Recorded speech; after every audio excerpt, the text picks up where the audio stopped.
সবাইকে ধন্যবাদ আমার কথা শোনার জন্য। কিছু কিছু মিডিয়া, কিছু কিছু সাংবাদিক বলছে আওয়ামী লীগের অনুশোচনা নেই। কেন আওয়ামী লীগ অনুশোচনা করবে কিসের জন্য? এই যে তাদের হাতে অনেক মৃত্যু হয়েছে, অনেক ছাত্র মারা গিয়েছে। কতজন মারা গিয়েছে, কারা মারা গিয়েছে সেই তালিকাটা প্রকাশ করুন। এখনো তো জীবিত বের হচ্ছে, মৃত বলে মামলাও হয়েছে, হঠাৎ করে জীবিত বের হচ্ছে। এগুলো কি এখন পর্যন্ত প্রমাণিত?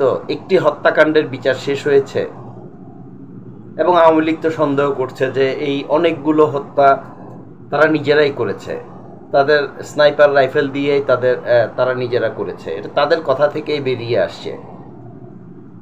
তাহলে আওয়ামী লীগ অনুশোচনা কেন করবে? আওয়ামী লীগের অনুশোচনা করার কথা। আওয়ামী লীগের বিরুদ্ধে একটি হত্যাকাণ্ড কি এখন পর্যন্ত প্রমাণিত হয়েছে?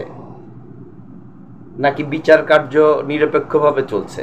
একটি হত্যাকাণ্ডেরও তদন্ত তো নিরপেক্ষ হচ্ছে না। তাহলে আওয়ামী লীগ কিসের জন্য অনুশোচনা করবে?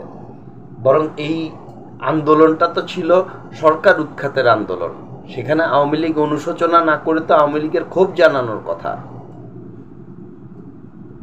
আওয়ামী লীগ এই ছাত্রদের এই হিপোক্রেসির জন্য, এই ছাত্রদের, ছাত্র নামক, মেধাবী নামক এই অছাত্র সন্ত্রাসীদের কারণে দেশটা আজ ধ্বংসের পথে।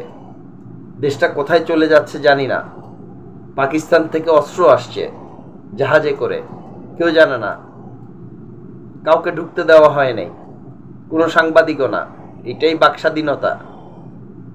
ছাত্ররা যা ইচ্ছা তাই করছে। এরই নাম স্বৈরাচার পতন। স্বৈরাচার কে? আওয়ামী লীগ স্বৈরাচার নাকি এই সরকার স্বৈরাচার? সাধারণ মানুষ কি বলছে একবার গিয়ে দেখেন। সুতরাং আওয়ামী লীগের অনুশোচনা করার কোনো কারণ এখনো আমরা দেখছি না। বরং এই সরকার যত দ্রুত পারে দেশ ছেড়ে পালাক। তা না হলে অনুশোচনা করতে হবে। এই সরকারের পক্ষে যারা বলছেন তাদেরকে এই অনুশোচনা করতে হবে। এখনো সময় আছে। ধন্যবাদ সবাইকে।